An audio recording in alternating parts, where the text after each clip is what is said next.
नमस्कार। जैसा कि हम लोग कल देखे व्यंजन पे चर्चा चल रही थी। आज हम लोग व्यंजन का वर्गीकरण, उनके उच्चारण स्थान को पढ़ते हुए आगे बढ़ेंगे। आइए चलते हैं, ये देखते हैं व्यंजन का वर्गीकरण। इसके जो है वर्गीकरण का दो आधार है। पहला है स्थान के आधार पे और दूसरा जो वर्गीकरण इसका किया गया है प्रयत्न के आधार पर। प्रयत्न के आधार पर इसके भेद हो जाते हैं, दो भेद। एक है आभ्यंतर, जिसके 5 भेद आपको आगे बताए जाएंगे, और बाह्य में 11 भेद आते हैं। बाह्य के अंतर्गत आपके आ जाएंगे घोष, अघोष, अल्प प्राण, महाप्राण। इस तरीके से इनका भेद होता चला जाएगा। श्वास, विवार, संवार, नाद, और जो है उदात्त, अनुदात्त और स्वरित। ये 11 भेद इधर होंगे और 5 भेद इधर। आपके आभ्यंतर का अर्थ होता है जो भीतर से उच्चरित होते हैं वर्ण, मुख के भीतर से ही।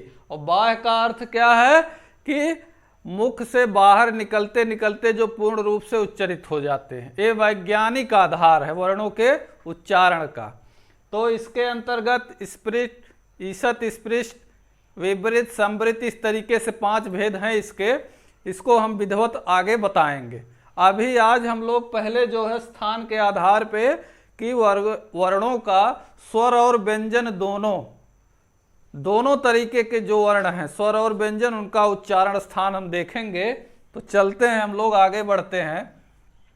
इसमें अगर देखा जाए पहले तो का वर्ग आता है, तो आप लोग ऐसे बनाते चलेंगे, लिख लेंगे का वर्ग। और इसके अंतर्गत कौन कौन से वर्ण हैं? ओ, का, ख, ग, घ और अंग्या, इतने वर्ण का वर्ग के अंतर्गत। अब इनका उच्चारण स्थान क्या है, इसको आप लोग यहीं से देख लीजिएगा।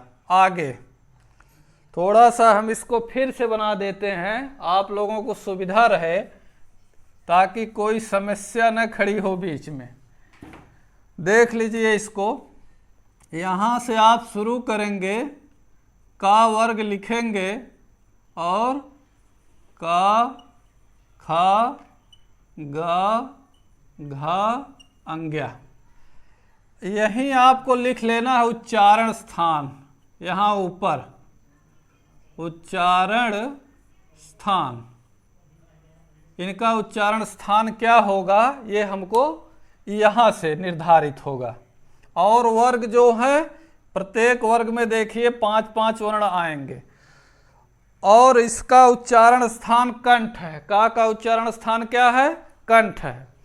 यानी इन वर्णों का उच्चारण स्थान कंठ से, क, ख, ग, घ, अंग्या, ये हमारा कंठ देखिए हिलता रहता है। ये सब वैज्ञानिक आधार है इनके उच्चारण का।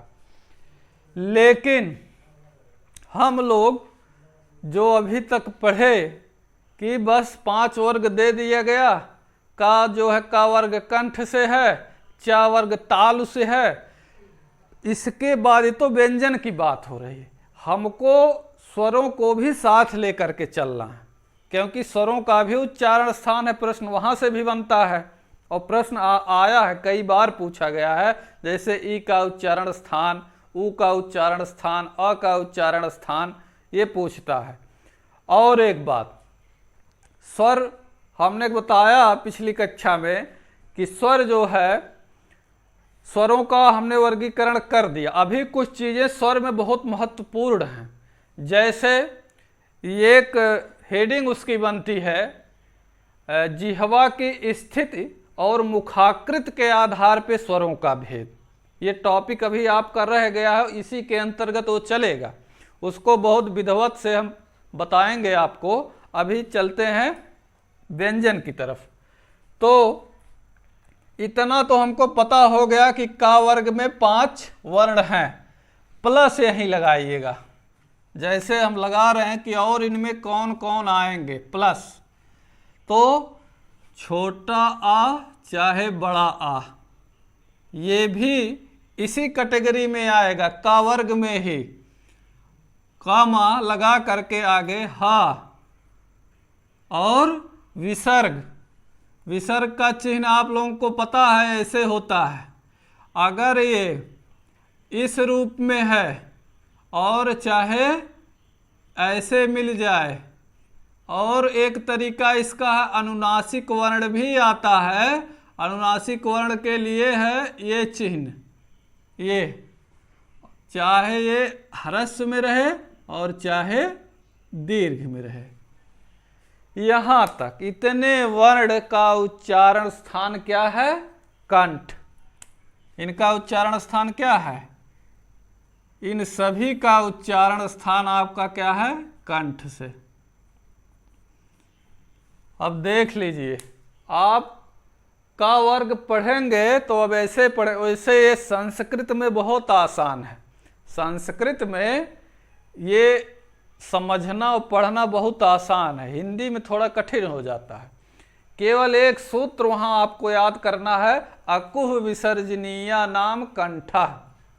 अकुह विसर्जनीया नाम कंठा पढ़ लीजिए। जितना हम लिखे हैं ये सूत्र में, एक सूत्र में वो ढला हुआ है वहां।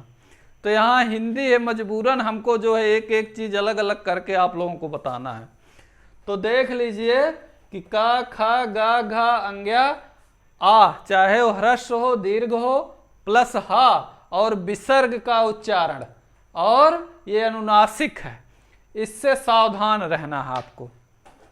कहेंगे सर जी आपने तो ऐसे बता दिया, तो इसको अभी हम बता दें इसी वक्त कि जो ये चंद्रबिंदी वाला है अनुनासिक स्वर, इसका जब उच्चारण स्थान आपसे पूछेगा तो आप कैसे इससे बचेंगे?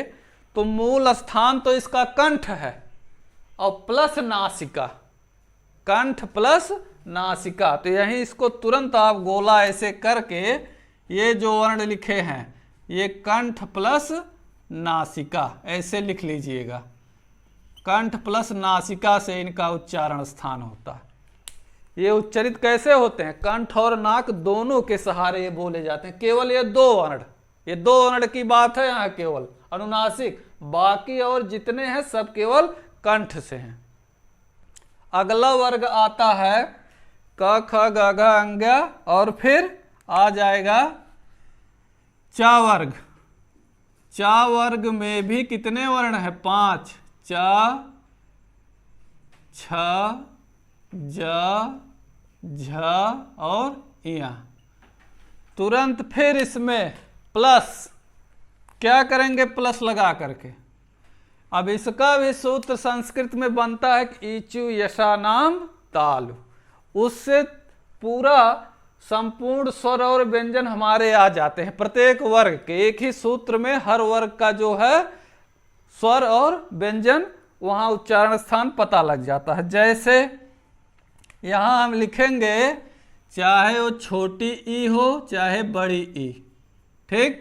फिर चा वर्ग है, ये है या का उच्चारण स्थान, और शा, ईचु यशा नाम ताल। इसको इसीलिए तालब विषा कहा जाता है। क्या कहा जाता है? तालब विषा। ये सलजम वाला साफ भूल जाइएगा। इसका नामकरण क्या है? तालब विषा। या का उच्चारण कहाँ से होता है? तालु से, यानी जिह्वा हमारी ऊपर जो है तालु को स्पर्श करती है। यहाँ जिह्वा जो है कंठ को हिलाते हुए इनका उच्चारण होता है, इसलिए कंठ से हैं, ठीक। तो इतने वर्ण चा वर्ग में चा, छ, जा, झा, या, ह्रस्वी, दीर्घ, या और सा का उच्चारण स्थान क्या हो जाएगा? तालु से। ऐसे लिख लीजिएगा, तालु या तालब दोनों मिलेगा, ठीक। आगे बढ़ते हैं अगले वर्ग की तरफ। तो चा, छा, जा, झा, या, फिर आगे आ जाएगा टा वर्ग। टा वर्ग में 5 वर्ण आएंगे, 5 व्यंजन। कौन कौन? ट, ठ, ड, ढ और ड़। इतने तो जो है ये 5 हो गए, ट, ठ, ड, ढ, ड़। प्लस इसके साथ क्या आएंगे? फिर वही सूत्र, री टुरसा नाम मूर्धा, यानी हमारी री और टा वर्ग रा, और जो पेटफड़वा सा जिसको हम लोग पढ़ते आए हैं उसका शुद्ध व्याकरणिक नाम है मूर्धन्य सा। कैसे? री का उच्चारण स्थान अगर आपसे पूछेगा तो क्या लगाएंगे? मूर्धा, री। अब क्योंकि यहाँ बड़ी री क्यों हम नहीं लिख रहे हैं, क्योंकि हिंदी में बड़ी री हमने बताया था प्रयोग नहीं है। री और रा, और क्या है? मूर्धन्य शा इसको कहा जाता है। इतने का उच्चारण स्थान क्या है? मूर्धा। ये मूर्धा से उच्च, या मूर्धा क्या है इसको आप जान लीजिए। मूर्धा मूर्धा कहने से काम नहीं चलेगा, यहाँ शब्दों का मतलब आप जानते चलिए।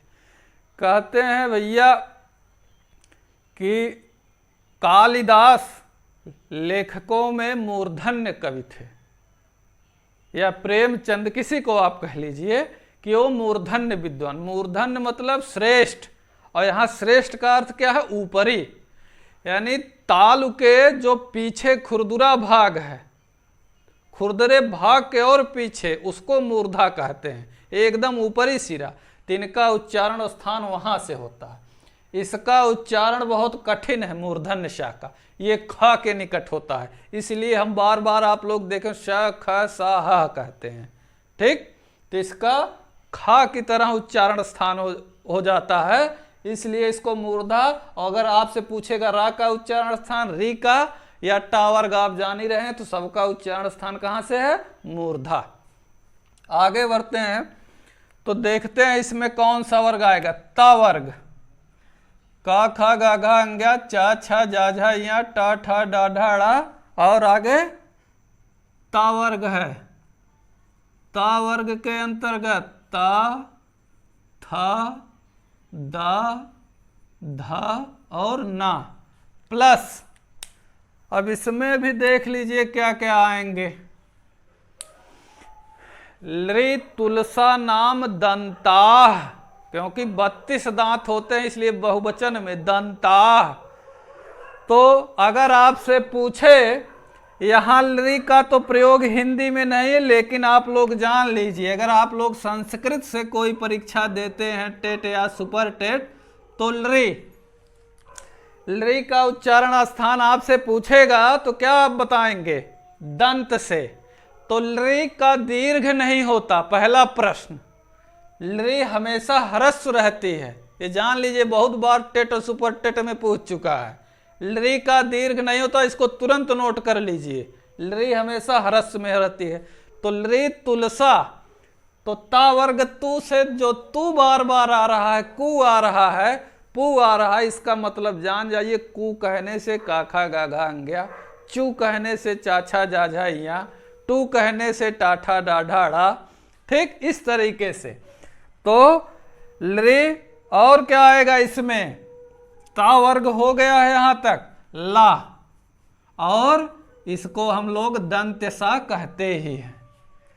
तो ता, था, दा, धा, ना, लृ, ला और शा का उच्चारण स्थान क्या है? दंत्य। यानी इनके उच्चारण में हमारी जिह्वा कम या ज्यादा दांत को जो है स्पर्श करती है।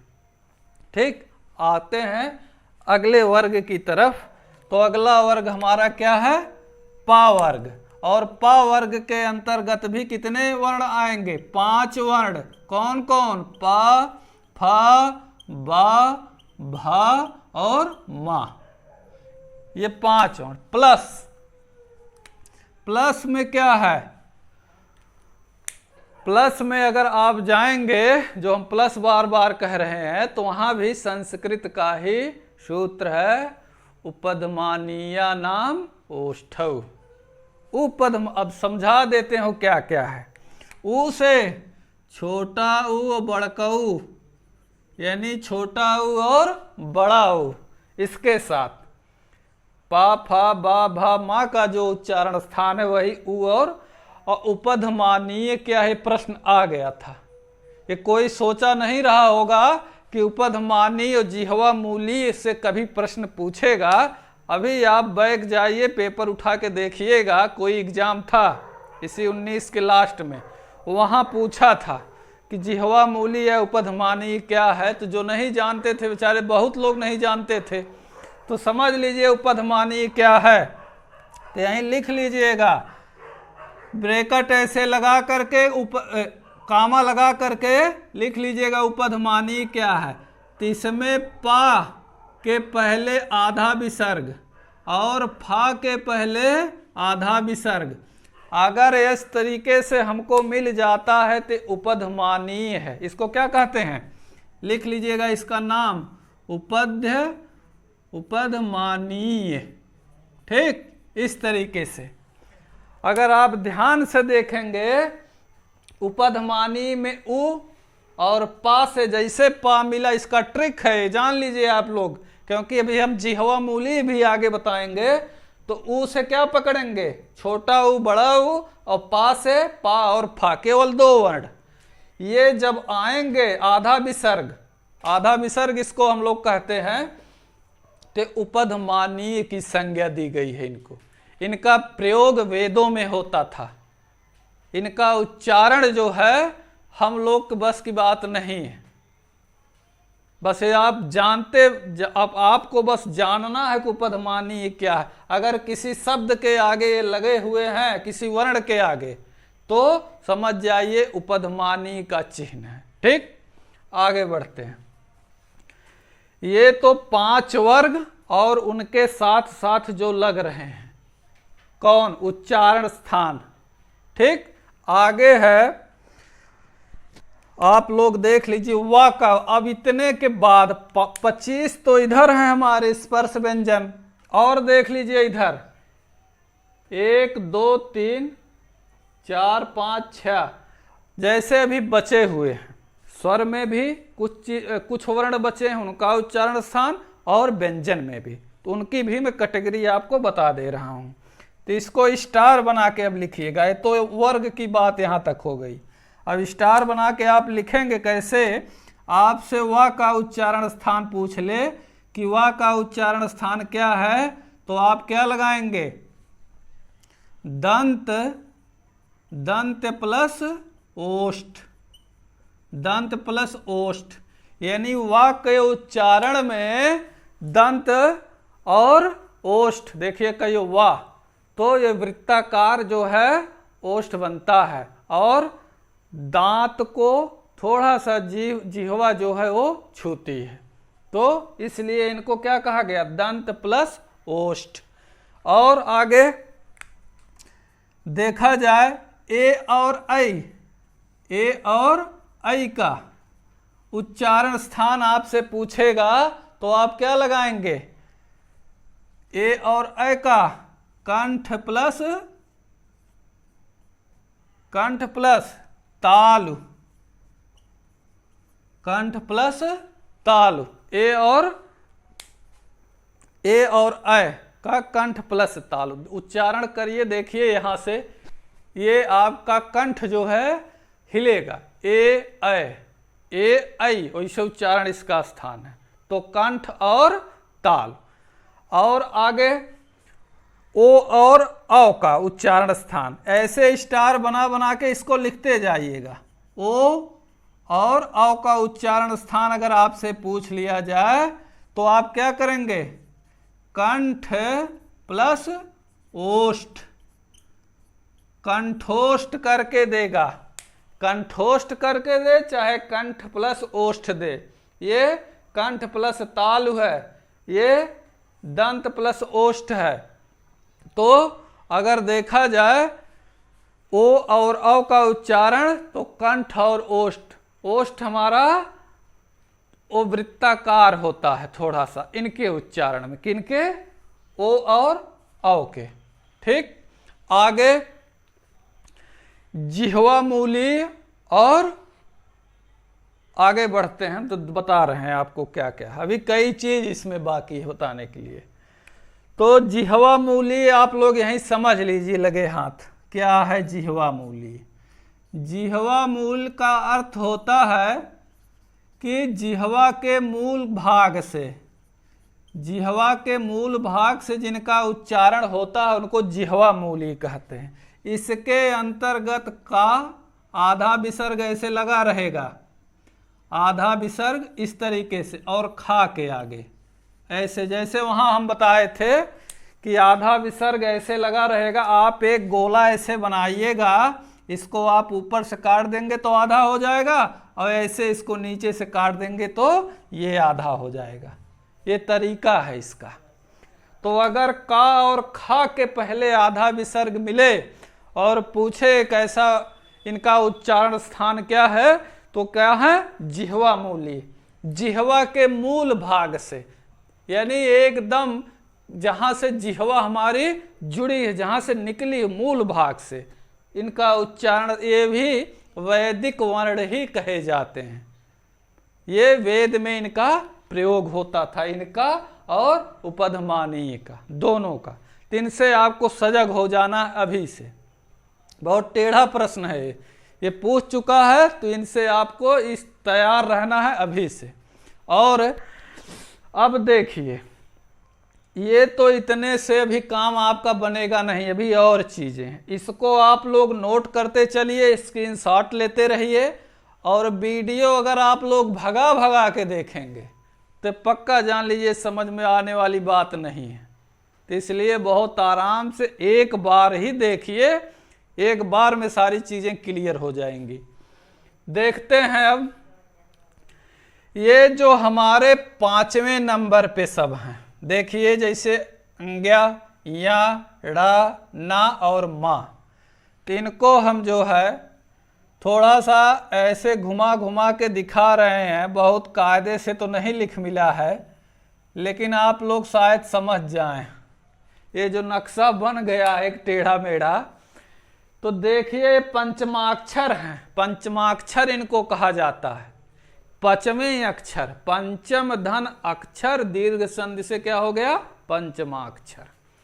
तो पंचमाक्षर जो है हमारे हैं पांचों वर्ग के, इनको तो एक नाम क्या दिया गया, पंचमाक्षर। यहीं तुरंत ऐसे लिख लीजिएगा, पंचमाक्षर, इस तरीके से, ठीक। और दूसरा नाम इनका है नासिक वर्ण। क्या है दूसरा नाम इनका, या यहीं लिख लीजिएगा, नासिक वर्ण, नासिक वर्ण, ठीक। अब अगर इनका उच्चारण स्थान पूछे तो आपको बहुत अलर्ट रहना पड़ेगा, नहीं तुरंत प्रश्न गलत होता है। कैसे, इसको हम बता देते हैं। अगर पूछ ले अंग्या का उच्चारण स्थान क्या है, तो पहला ऑप्शन रखेंगे वो कंठ, बात सही है, ठीक। दूसरा रख दिए क्या, तालव्य या तालु, और तीसरे में रख दिए दंत, और लास्ट ऑप्शन चौथे में रखेंगे कंठ प्लस नासिका। तो सही क्या होगा, चौथा ऑप्शन, कंठ प्लस नासिका। इनका जो मूल स्थान है वो कंठ है, तो ये मुख और नाक से, देखिए नाक की तरह टेढ़ा भी हो गया है, तो इनका उच्चारण स्थान कैसे होगा, जितना ये नक्शा बना हुआ है, जो भी नक्शा हो, तो इनका मुख से तो उच्चारण होता ही है, प्लस नाक से भी। तो जब जब पूछेगा इनका उच्चारण स्थान, चाहे अंग्या का, चाहे या का, चाहे ड़ा का, चाहे ना का, चाहे माँ का, तो इनका मूल स्थान प्लस नासिका, नासिका, नासिका, ऐसे आपको जोड़ते जाना। माँ का उच्चारण स्थान क्या होगा, ओष्ठ प्लस नासिका। माँ का उच्चारण स्थान आपका क्या हो जाएगा, ओष्ठ प्लस नासिका। यहाँ थोड़ा सा हमसे चूक हो गई है, यहाँ हम आपको एक चीज नहीं बता पाए थे, यहाँ लिखने में चूक हुई है, बताने में नहीं। ये पा वर्ग का उच्चारण स्थान क्या होता है, ओष्ठ। इसको आप लोग यहीं लिख लीजिएगा, ठीक है। ओष्ठ में आता है सब, ये ओष्ठ, जैसे ऊ, बड़ा ऊ, ठीक। तो इनका उच्चारण स्थान ओष्ठ है, दंत बाकी और सब दुरुस्त है। तो अगर इनका उच्चारण अंग्या का पूछेगा तो क्या लगाएंगे, कंठ प्लस नासिका। या का तालु प्लस नासिका, ड़ा का मूर्धा प्लस नासिका, ना का दंत प्लस नासिका, और माँ का ओष्ठ प्लस नासिका। अगर नासिका नहीं है तब तो आप इनका मूल स्थान लगाएंगे। अगर जैसे नासिका नहीं है तो माँ का ओष्ठ, खत्म, हमारा प्रश्न सही हो गया वहीं। लेकिन आपको चारों ऑप्शन पढ़ने हैं, अगर उसमें दिया है कि दोनों, तो आपको दोनों सही करना है, क्योंकि इनका मूल, ये बोले कैसे जाते हैं पंचमाक्षर, मुख और नाक दोनों का सहारा। अभी आप नाक बंद करके इनका उच्चारण करिए, देखिए नहीं होगा, तुरंत गड़बड़ हो जाएगा। तो इसलिए दोनों से, वायु दोनों से निकलती है। जो प्राणवायु होती है नाक से कम ही निकले लेकिन जरूर निकलती है। तो ये वैज्ञानिक आधार है इनका। तो इसीलिए इनको यमगणना नाम नासिका चा, जब आप संस्कृत में पढ़ेंगे यमगणना नाम नासिका चा, यानी नासिका प्लस चा, चा मतलब जो इनका मूल स्थान है। ठीक, अब एक चीज आप ध्यान से देख लीजिए, ये तो हुए हमारे व्यंजन। अब आप गिनती कर लीजिए स्वर, हमारे 11 स्वर हैं कि नहीं हैं इनमें। देखिए चलिए, 1 2, जहां जहां से हम देख, छोटा आ बड़ा आ 2 हुए, ठीक, छोटी ई बड़ी 4, रे 5, और इधर आइए 5 2 7, 7 7 7 2 9, और 9 2 11। ये 11 स्वर हमारे आ गए इसी के अंतर्गत। इसको आप एक साफ सुथरी कॉपी पे अपना नोट्स बनाइएगा विधिवत। ऐसे यहाँ तो थोड़ा हमको जगह की कमी है, तो आप लोगों के पास जगह कमी तो है नहीं, बिल्कुल एकदम बहुत साफ सुथरा आपका नोट्स होना चाहिए। इनका उच्चारण स्थान एकदम क्लियर कट, उसमें कहीं कोई दिक्कत नहीं होगी। प्रश्न आपसे कैसे बनेंगे, प्रश्न इधर से संभलने हैं आपको। जो प्लस के बाद लगाया गया है प्रश्न में, आपको यहीं से वो फंसा देते हैं। इधर तो हम लोग बहुत पहले से पढ़ते आ रहे हैं कि का वर्ग कंठ से होता है, चा वर्ग तालु से होता है, टा वर्ग मूर्धा से है, ता वर्ग दंत से है, पा वर्ग ओष्ठ से है। लेकिन जब प्लस के आप दाएं तरफ जाएंगे तो वहां माइनस होना शुरू हो जाते हैं। तो इसलिए वहां आप तुरंत समझ जाइएगा। तो इतना जो लिखा गया है इधर आपको संभल जाना। अब बात आती है आगे, इनमें कुछ वर्ण हैं, उनके नाम हैं, उनको नामकरण अलग से किया गया है। जैसे अगर किसी को लंबू कहा जाए तो वास्तव में लंबा होगा, अगर किसी को नाटे कह दिया जाए तो लंबाई में जरूर कम होगा। तो जैसा काम वैसा नाम, वो साहित्य हो चाहे कोई सब्जेक्ट हो, आप चलेगा वैसे ही। नाम के हिसाब से काम, काम के हिसाब से नाम। ठीक, तो आइए देखते हैं। हम कल बता रहे थे यहां जैसे एक वर्ण है रा, इसको आप लोग ऐसे गोला कर लीजिएगा। दूसरा वर्ण है ला, इसको गोला कर लीजिएगा। ठीक, अब पहले तो ये दोनों जान लीजिए, ज़्यादा गोला करने से सब गोल गोल हो जाएगा, तो पहले इतना आप जान लीजिए। रा को क्या कहते हैं, लुंठित या प्रकंपित व्यंजन। ठीक है, अंतस्थ जब हमने आपको बताया कल या वा रा ला, तो या वा को हमने बताया था कि अर्ध स्वर। अगर पूछेगा अर्ध स्वर कितने हैं तो 2, हिंदी में 2 ही मानते हैं, वैसे था वो चारों, लेकिन जब वो मानते हैं तो मानते हैं हमको या वा जानना। तो रा का क्या नाम है, थोड़ा सा इसको हम साफ करके आपको बताते हैं ढंग से। तो यहाँ आप लोग इसको तुरंत बना लीजिए, और हम थोड़ा सा जगह बना करके आपको बता रहे हैं क्या है। रा का क्या नाम है, रा वर्ण जो हमारा है इसका नामकरण किया गया है रा और ला का। देख लीजिए, और इसको हम समझा देते हैं कि क्यों ऐसा कहा गया है। लुंठित, लुंठित आप कैसे लिखेंगे ये परेशानी है। लुंठित या प्रकंपित, प्रकंपित, ठीक, इस तरीके से। अब लुंठित क्यों कहा गया, लुंठ का अर्थ होता है मुड़ जाना।